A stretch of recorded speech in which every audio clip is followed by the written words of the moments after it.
Epistle 10, on living to oneself. Yes, I do not change my opinion. Avoid the many, avoid the few, avoid even the individual.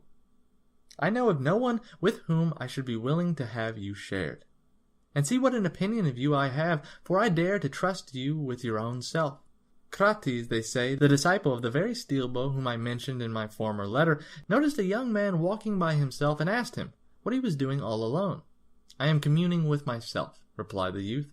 Pray be careful then, said Crates, and take good heart. You are communing with a bad man. When persons are in mourning or fearful about something, we are accustomed to watch them, that we may prevent them from making a wrong use of their loneliness. No thoughtless person ought to be left alone. If such cases, he only plans folly, and heaps up future dangers for himself or for others. He brings into play his base desires. The mind displays what fear or shame used to repress. It whets his boldness, stirs his passions, and goads his anger. And finally, the only benefit that solitude confers, the habit of trusting no man and of fearing no witnesses, is lost to the fool, for he betrays himself.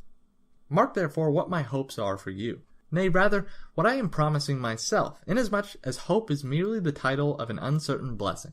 I do not know any person with whom I should prefer you to associate rather than yourself. I remember, in a great-souled way, you hurled forth certain phrases, and how full of strength they were. I immediately congratulated myself, and said, these words did not come from the edge of the lips. These utterances are of a solid foundation. This man is not one of the many. He has regard for his real welfare.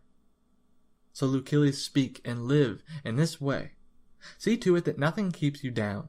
As for your former prayers, you may dispense the gods from answering them. Offer new prayers. Pray for a sound mind and for good health, first of soul and then of body. And of course, you should offer those prayers frequently. Call boldly upon God. You will not be asking him for that which belongs to another. But I must, as is my custom, send a little gift along with this letter. It is a true saying that I have found in Athenodorus, who says, know that thou art is freed from all desires when thou hast reached such a point that thou prayest to God for nothing except what thou canst pray for openly. But how foolish men are now! They whisper the basest prayers to heaven, and if anyone listens, they are silent at once. That which they are unwilling for men to know, they communicate to God. Do you not think, then, that some such wholesome advice as this could be given you? Live among men as if God beheld you. Speak with God as if men were listening. Farewell.